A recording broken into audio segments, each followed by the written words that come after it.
Good afternoon, good Jesterites. I went to the FSU meeting last night. That was rather fun. There were some people there from various professions, but the particular topic was academia, which is very interesting to me, as you know, because there's nothing I like more than bashing academia.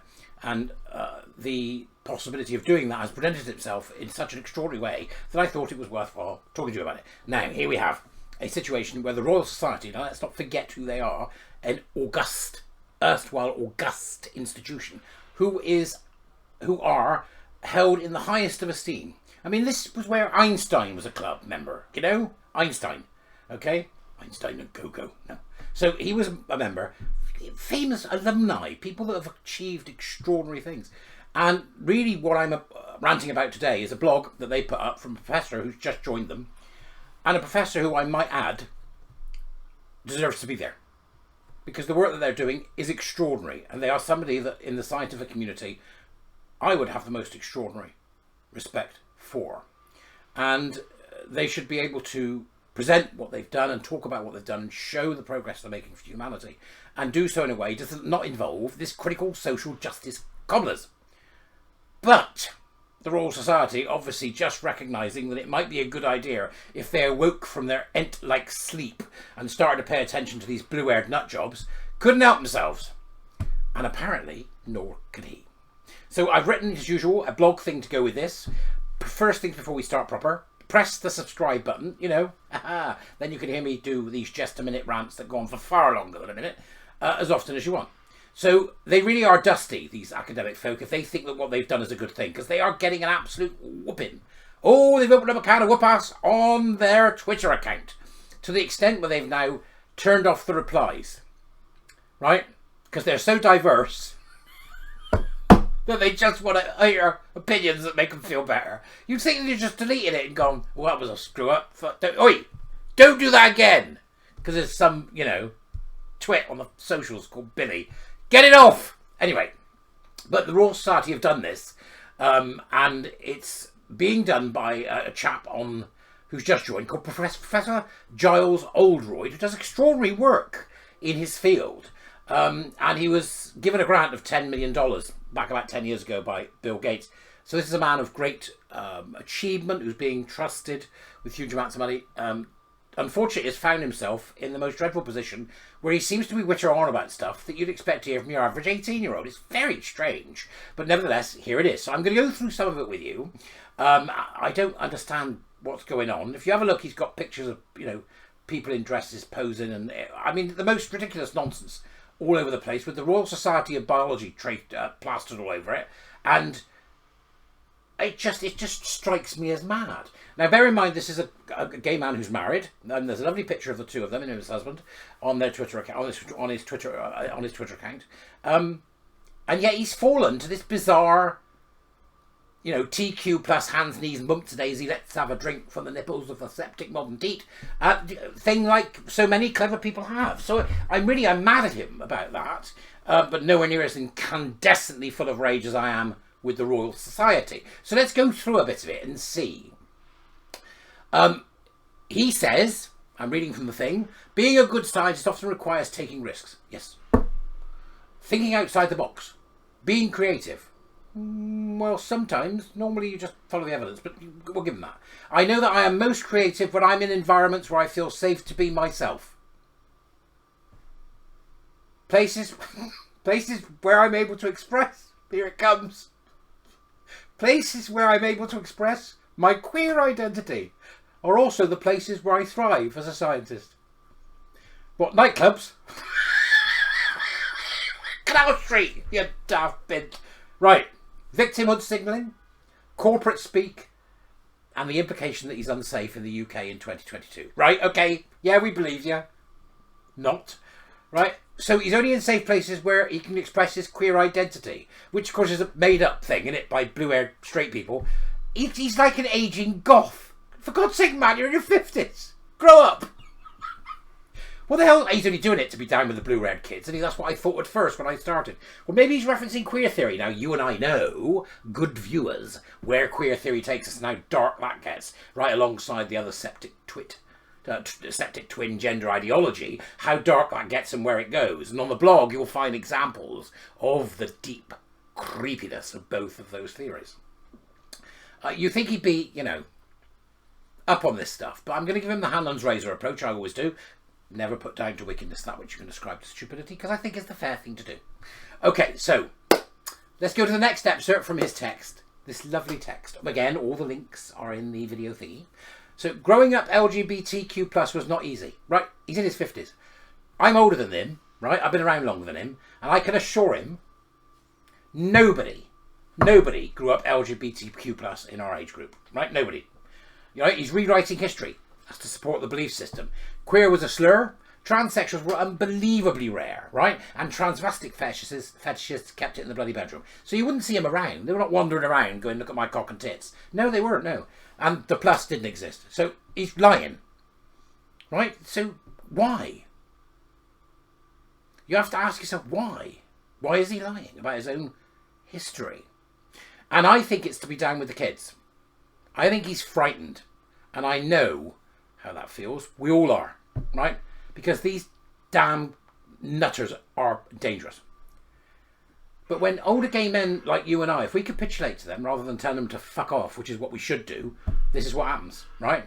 During my teenage years, he says, I experienced a daily threat of physical and mental abuse that targeted anyone who identified as LGBTQ+. No, you didn't. You didn't, right? Because the same thing happened to you as happened to me. They could smell the homosexual in me. They knew where to go. Right? And when you finished giving them a blowy on the field, they'd quite happily smack you around with their mates to pretend that you hadn't happened. You know it as well as I do. You're lying. He then says coming out was liberating. Great! It was liberating. Jesus, I wish I'd done it earlier. There are thousands of us that wish we'd done it earlier, and there are thousands of them dead who did. Right? You besmirch the memory of gay men by your behaviour. Then he says, non-binary. I'm coming out as non-binary in a journey I'm only just beginning. Well, you better fucking hurry up, mate.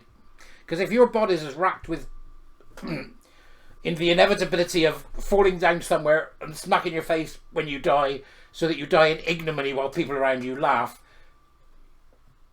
we're close to that. That's what's likely to happen to us, right? It's a journey I'm just beginning. You're in your 50s. Jeez, the only journey you should be making now is the one to find a small place with a garden and a pension. So, I'm coming out as non-binary as a journey. I am only just beginning. I consider myself queer. I consider you a bit queer too. Right, to me, it describes the non-conformity. It means to be both gay and non-binary. How can you be gay and non-binary, you fucking idiot? It makes me angry. This is a scientist of great repute. This is a man with a fantastic history of science. He's got a rating of 72. Right? A special rating, an index rating. That means he's been cited incredibly in his career. This is damaging his career. If you're watching, this is damaging your career. It's making you look like an idiot. Being queer, he continues, and being a scientist are the two most important aspects of my identity. I just despair. The fact that you're a clever man, who we've elevated to a position where you can get $10 million bloody dollars off Bill Gates, is everything to do with your strength of character and nothing to do with your identity. Who the hell is this supposed to appeal to? Being queer has meant being different my entire life. Right, well, I imagine you've been the same your entire life. But why you're looking at a lens that way, I don't know. I'm as gay as a window, but I'm past fucking caring at my age. I've had to break through the strictures of society's expectations for how one should live one's life. You're a married gay man. Right? Nobody's putting strictures on your life, right? This idea of being queer has been around about 5 minutes. You and I have been around a lot longer. That entire paragraph that he's just written there that I've just described to you is rubbish. I think it makes him look foolish. So, like many members of my community, I remain burdened by the shame of growing up queer. I come to work with baggage because of my life experiences. I come to work with baggage because... Honest to God. Right, first off, it's not a community, okay? It's an ideological collective. You grew up gay. We all have baggage. Stop praying to the gods of queerness and get on being a scientist. We need you. Bearing in mind, I work hard, he says, to embrace pride in my identity. Why? But it's a journey. Coming out is not a panacea to decades of oppression. Can you believe this language? Who is he speaking to with his hyperbole? Right? Decades of oppression. Let's bear in mind he's a professor at Cambridge. He's had $10 million grant. He's got an H index of 72, which puts him really up there, you know, in terms of his ability as a scientist. And as a member of the same club as Einstein. You have no shame, man. None. Ugh. I believe the LGBTQ plus community has much to offer to society. Really? Tell me what being, you know, blue-haired or wearing a dress has to offer to society. Right? Nothing. The fact that you're a clever scientist, the fact that you found love, the fact that you've been with the same man for 15 years, and the fact that you're still here when so many died, has got nothing to do with anything but luck and tenacity on your part. You're giving away the truth of your existence to appease the people that are the same buggers that beat the shit out of you and I in the schoolroom every day. Think about that. And then you have to ask yourself, why would you want to be part of this? Just tell them to go away. So I've got a statement here which I'll read out, a statement of what I call possibility.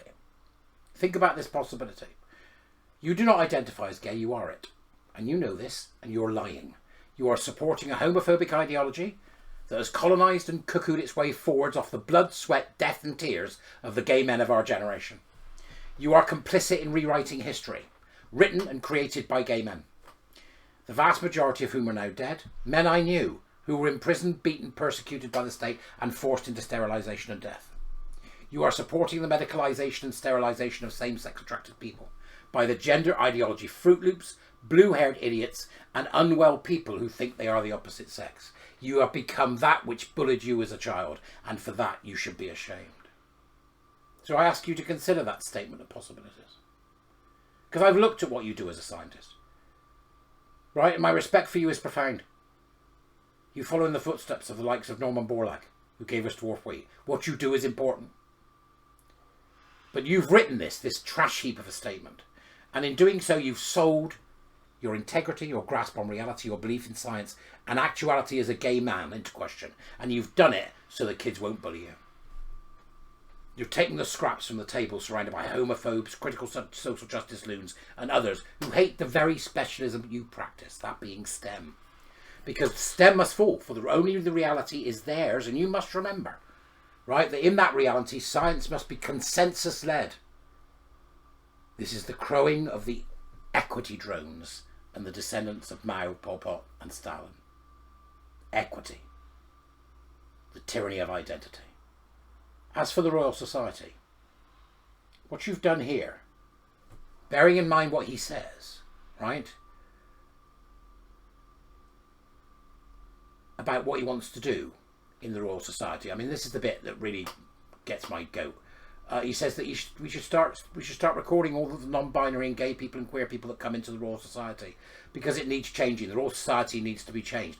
If he thinks they're so backward, why didn't he just not accept the award and shame them? I don't get it. It doesn't make any sense. But let me tell the Royal Society this, and I hope there's somebody watching from the Royal Society, and not just the absolute twit that's on their social media.